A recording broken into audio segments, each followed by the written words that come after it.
Hey folks, and welcome back to the channel. Happy Catty Crypto here. So this is a update on what I believe is happening with the minting and the increase that you see in the overall supply, and where it goes down a little bit, then back up a little bit, down a little bit, back up a little bit. And people are saying the minting process hasn't stopped because there's coins being added to the circulating supply. So let's break things down. Let's really get into it in this video. Small, compact, let's go for it. So as you can see here, I've sent out a tweet, and in this tweet is a screenshot of Dokwon and a person called Sidequi. Probably not pronouncing that right, but here we go. So first you stop the minting process. Dokwon replies, not minting. Now folks, it can't be said anymore from the horse's mouth. It's direct from the source stating they have stopped minting. Now, another thing that backs this theory up, not a theory, but backs this fact up, is we don't have a price correlation anymore with USD USTC. Now, as you can see here, it went on a very nice run, which is around 50%, which is it's good because it's a stable coin. It's only supposed to get to $1, so 50% is a good increase. And as you can see, it's back down to around 15% up. But as you can see, it is not correlating or synchronized anymore to Terra Classic. So that proves that they have detached one another from each other, and it's not minting Luna anymore. It's not happening. So let me take you folks over to this. Are staked coins out of circulation? Back to the question of whether staking reduces the circulating supply, and the answer is yes. When coins are locked away, they are removed from circulation, meaning they are not available to the public or in the market. Now, if you take yourself to any coin, you have a circulating supply, folks. Okay, there's your circulating supply. That is the total supply. This is the amount that is out there completely staked, in people's wallets, in exchanges, etc., etc. That's the total amount. This is the circulating supply. So take LunkDAO for example. They're staking coins frequently, and then they're becoming unstaked so that they can take the rewards from them, then restaking. So as that process happens, you will see coins coming back into circulation, then being taken out of circulation. We're at a point where these burns are just starting, and I need everybody to understand this.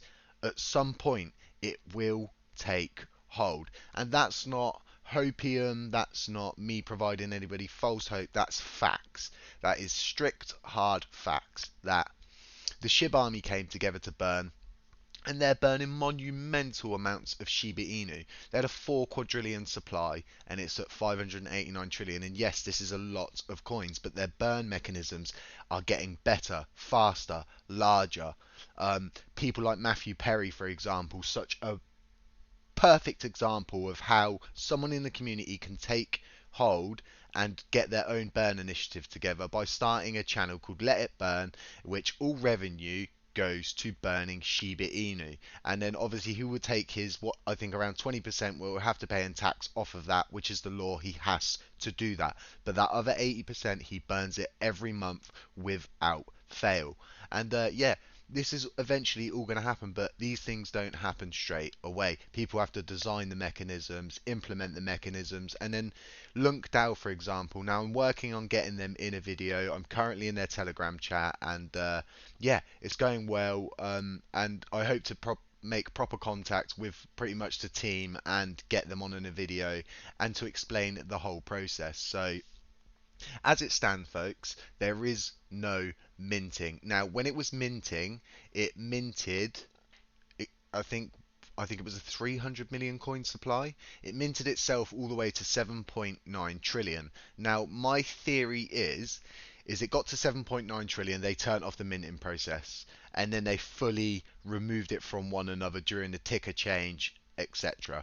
And my theory is that when the reduction happened from that 7.9 trillion down to where we are now on the circulating supply is the reason for the monumental pump that happened from that zero all the way up to that. I think it was around 5,000% increase. I mean, I think Matthew Perry managed to get some coins during that, and he made a very decent bit of profit off of.